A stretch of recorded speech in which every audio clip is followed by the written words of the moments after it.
Sealdah station চত্বরে একটি camp করা হয়েছে।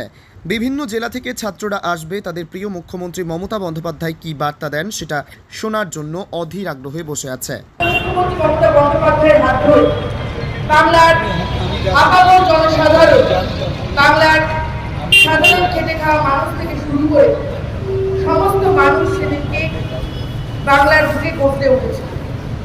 আজ ঠিক সেই দিনটা দেখবার সময়, যখন ছাত্রদের আন্দোলনে, ছাত্রদের আওয়াজে, ছাত্রদের ভাষায় আজ বাংলা তথা দিল্লি এক সূত্রে গাঁথার সময় এসেছে।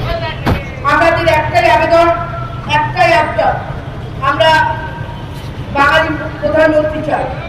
যেমন বাংলার মুখ্যমন্ত্রী মমতা বন্দ্যোপাধ্যায় হওয়ার পর আপনারা দেখেছেন বিভিন্ন প্রকল্পের মাধ্যমে বাংলার প্রত্যেকটা মানুষের বাস্তবে বাস্তবে দুয়ারে দুয়ারে পৌঁছে গেছে। ঠিক সেইভাবে আজকে বিহারে যেভাবে মানুষের উপর অত্যাচার হচ্ছে, আজকে মধ্যপ্রদেশে যেভাবে মানুষের উপর অত্যাচার হচ্ছে, আপনারা জানেন প্রত্যেকটা ঘরে প্রত্যেকটা মানুষকে তাদের পরিচয়পত্র দিয়ে প্রমাণ করতে হচ্ছে তারা ভারতবর্ষের নাগরিক। যারা কাগজ দেখতে চাইছে, তাদের নিজেদের কাগজ যদি আমরা দেখতে চাই, দেখা যাবে তারা নিজেদের কাগজই দেখাতে পারছে। আর তারা আমাদেরকে বলছে যে আপনারা ভারতবর্ষের নাগরিক কিনা, দলিল দস্তাবেজ